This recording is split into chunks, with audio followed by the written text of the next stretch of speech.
And the kids have an advantage because they don't have the baggage. And the baggage is all between here. You know, things that you think you can't do, but you really can. But a lot of things that you think you can't do is because you haven't tried. You haven't tried. And nobody ever died from making a cold call, and default's a bitch.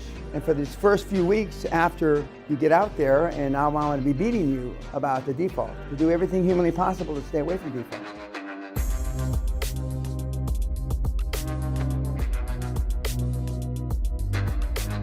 But you get to cry on my shoulder for the next, what is it, 1 week? I forget, how long is it?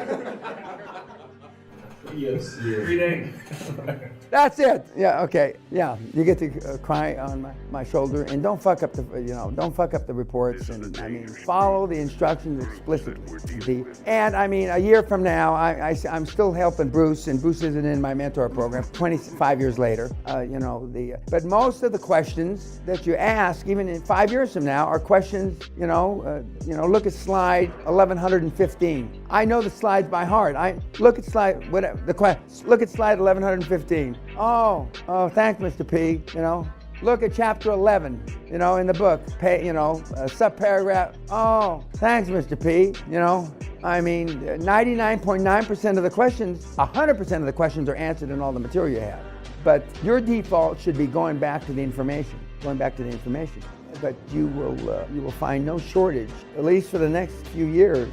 Trump is going to continue to expand the money supply, and I'm not going to try to explain to you the money supply and how it accelerates, et cetera, et cetera. But suffice it to say, the money supply is accelerating right now, which means there's more money to put out, which means that for every dollar, they can lend out 20 to 40 times, depending on the structure of the bank, et cetera, which means that's 20 to 40 times more money that you can get. And there's been no contraction in the money supply, even remotely hinted. So that means you guys and gals can, reap havoc in a good way, not in the bad way. There's just no shortage of money. And I thought the 80s would never come. This is 10 times better than the 80s, 10 times better than the 80s. I never thought that it would be like this because interest rates are just fucking flat, giving them away. And as long as you remember seller finance, that's your starting point from a motivated seller is seller's finance.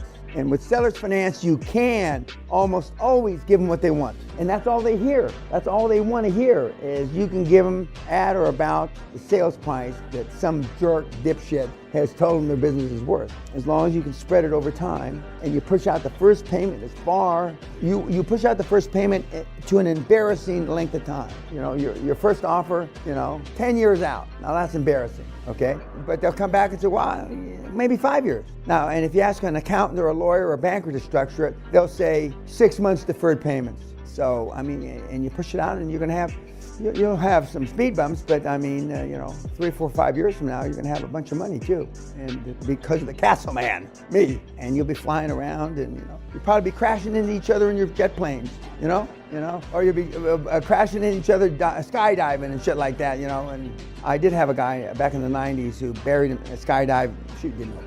Yeah, so I got off for about 6-7 years. I got off recommending skydiving because of that, but a long time ago now. So that's another century. So skydiving is fun, which I'm going to do again here in a few months. Yes, sir. Did you ever jump off that jet? No, I'm doing that on or near my, not this birthday, on or near my 75th birthday. This birthday I'm going to be in Kathmandu. I'm trying to hunt down the fucker that stole 10 million pounds about 20 years ago. No, I'm not there to find him, but I'm there at Kathmandu, and Sally and I are going to renew our vows and take a helicopter up Everest. Base camp? Yeah, correct. And it flies around, because you can't, from base camp, you can't see the summit. So, then we take the helicopter around, and we come up and we fly over, not land, but fly over, depending on weather, because the likelihood of me climbing that with my artificial knees, especially, I couldn't do it with, that's 400 people in line. The last thing I need is some jerk to grab onto my pack and pull me over and die with a bunch of fucking snowflake assholes.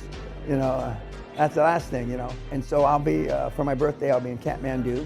In a week or so, we'll be in Casablanca. We're going to go to Rick's Cafe where the movie made famous, and then I'll be back for a seminar. I'm also speaking at the University of Pennsylvania. It's on my site, free, where Mr. Trump, amongst other luminaries, went to school. And I'm speaking at Brian QLA Rose's deal October the 5th or 6th at his big hula deal. And I'm speaking at danlok's big deal, black tie, whatever the hell it is, in September, and amongst other things. And of course, my one-day QLA on January the 18th at Sofitel. But the response has been pretty overwhelming. And I'm chasing you, Shane. You can run, but you fucking can't hide, you fucking dipshit. I'm gonna hunt you down like a fucking dog. Just make sure I don't forget that. I've got a lot of response about hunting down Shane. Now all these people are popping up that he stole from. Why nobody else flaps their mouth? But anyway. But I'm not saying all the gurus are charlatans like he is. But kids, most of the gurus are charlatans. Just ask, how much money have they made? Nobody brags about how much money they made. Or how much money they made you. Nobody. There's a reason for that. Because they haven't made any, or it's been such a de minimis amount, or they're from Holland and they took the money in suitcases and they ran to Dubai, okay? But at least say you took the fucking money in suitcases and you ran to Dubai. Any other questions from anybody? Yes, sir. What made Josh Kim so successful? And what? He was half Korean. He is half Korean. Which, is that what you want to hear? By the way, the man that asked me the question is also half Korean, but go ahead. That was coincidental. Yeah. You talk a lot about him, but why? He's a superstar. He's a superstar because when he came here at 17, he had very little baggage. His parents almost raised him perfectly. All the things that I've told you but that your parents didn't do, his parents did, okay? His dad was a West Pointer, strict. His mom used the Spock book. She was a child psychologist. By serendipity, he was homeschooled, okay? And he's always been ambitious, and I showed him the tools how to get wealthy, and he just took care of business right away, you know. He doesn't like this, him and his 15-speed bicycle. But I mean, it's the truth. And he is extremely ambitious, and he had good role models. Now, the fact that he comes from a super religious family, you know, I can't judge that because I didn't come from a super religious family. Although I'm a believer, as several of us in this room are, but he came from, you know, a Bible-thumping family, and so I believe that helped him with his faith. I don't believe I know it did. So that made him special. Did I answer your question? Yes. Okay, yes, sir. What are the odds you doing another Castle seminar? Right now I have nothing booked for next year, and again, partially for two reasons. Number one, when Trump wins in a landslide, I want to be prepared to go to Washington if he asks me. We've already had, not with him, but I've had some discussions with some of the people. I want to have a clear slate so I can go. And I want to go with Hatchet Man without portfolio. I want to go to be able to cut the fucking heads off the scumbags that he argues with them and shit down their fucking neck. To annihilate the people the president can't touch. And I can. So get ready, Washington. I'm going to fuck you where you breathe. I can just see myself on the White House steps saying that, huh? And the CNN guy, give me that for CNN, I'll shove it down your fucking throat. Yeah, can you see that?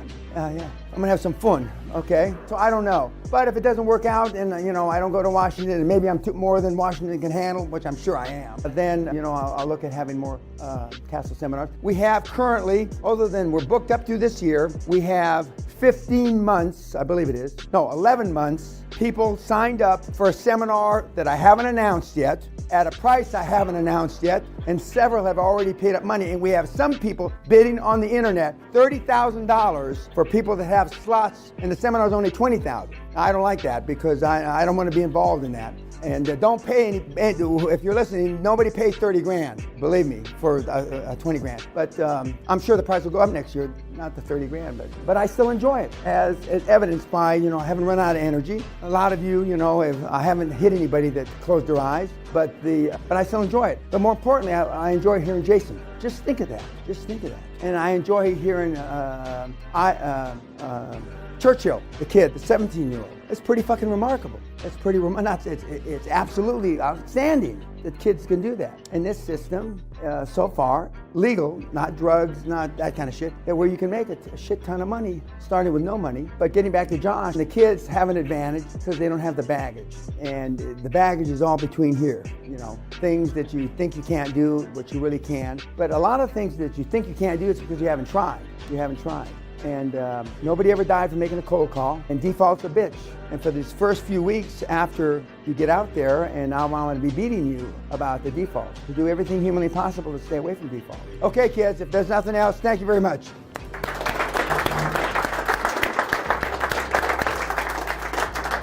Thank you.